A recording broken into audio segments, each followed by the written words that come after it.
എല്ലാവർക്കും നമസ്കാരം. ഈ കോഴിമുട്ട വെച്ചിട്ട് ഒരു എഗ് പഫ്സ് ഉണ്ടാക്കിയാലോ. അതിനായിട്ട് കുറച്ച് ഉള്ളി നന്നായിട്ട് വഴറ്റിയെടുക്കുക. സവാള, ഉള്ളിയും വെളുത്തുള്ളിയും. ഉള്ളിയിലേക്ക് കുറച്ച് പെരുംജീരകം ഇട്ട് കൊടുത്തു. മഞ്ഞൾപ്പൊടി, മുളക് പൊടി, കുരുമുളക് പൊടി.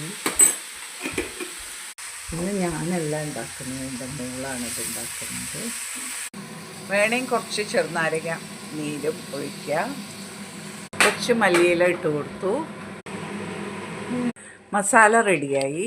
നല്ല സൂപ്പർ മസാലയാണ് കേട്ടോ. ഈ ഷീറ്റിലാണ് നമ്മൾ പഫ്സ് ഉണ്ടാക്കുന്നത്. ഇവിടെ കിട്ടുന്ന ഒരു പേസ്ട്രി ഷീറ്റ്സാണിത്.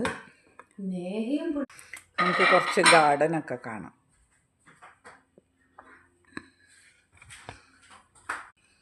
പ്രാവ് നടക്കുന്നത് കണ്ടോ ഗാർഡനിൽ. ഇനി മസാലകൾ ഓരോന്നോരോന്നായി വെച്ചിട്ട് ഷീറ്റിൽ വെച്ചതിന് ശേഷം ഒരു പകുതി കോഴിമുട്ട വെച്ചിട്ട് ഇത് ഫോൾഡ് ചെയ്തെടുക്കുക. ഷീറ്റ് പെട്ടെന്നാക്കി എടുക്കുക ഈ പഫ്സ്.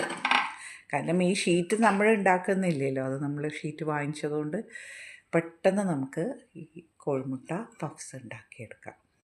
അങ്ങനെ ഓരോന്നായിട്ട് ഫില്ല് ചെയ്ത് കോഴിമുട്ട വെച്ച് നമുക്ക് ഫില്ല് ചെയ്യാം. മുഴുവൻ കോഴിമുട്ട വേണമെങ്കിൽ വയ്ക്കുകയും ചെയ്യാം കേട്ടോ. ഇതൊക്കെ ഓവൻ്റെ ട്രേയിൽ നമുക്ക് നിരത്തി വെച്ചു. കുറച്ച് ഡിസ്റ്റൻസ് വെച്ചിട്ട് വെക്കണം. എന്നിട്ട് നമുക്ക് ബേക്ക് ചെയ്തെടുക്കാം.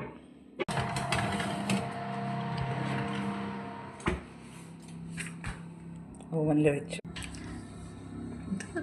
160 ഡിഗ്രിയിൽ വെച്ചിട്ട് ഒരു 20 മിനിറ്റ് നമുക്കിത് ബേക്ക് ചെയ്തെടുക്കാം. നല്ല ടേസ്റ്റി ആയിട്ടുള്ള എഗ് പഫ്സ് റെഡിയായി. നല്ല സൂപ്പർ ടേസ്റ്റി ആയിട്ടുള്ള എഗ് പഫ്സ് റെഡിയായി.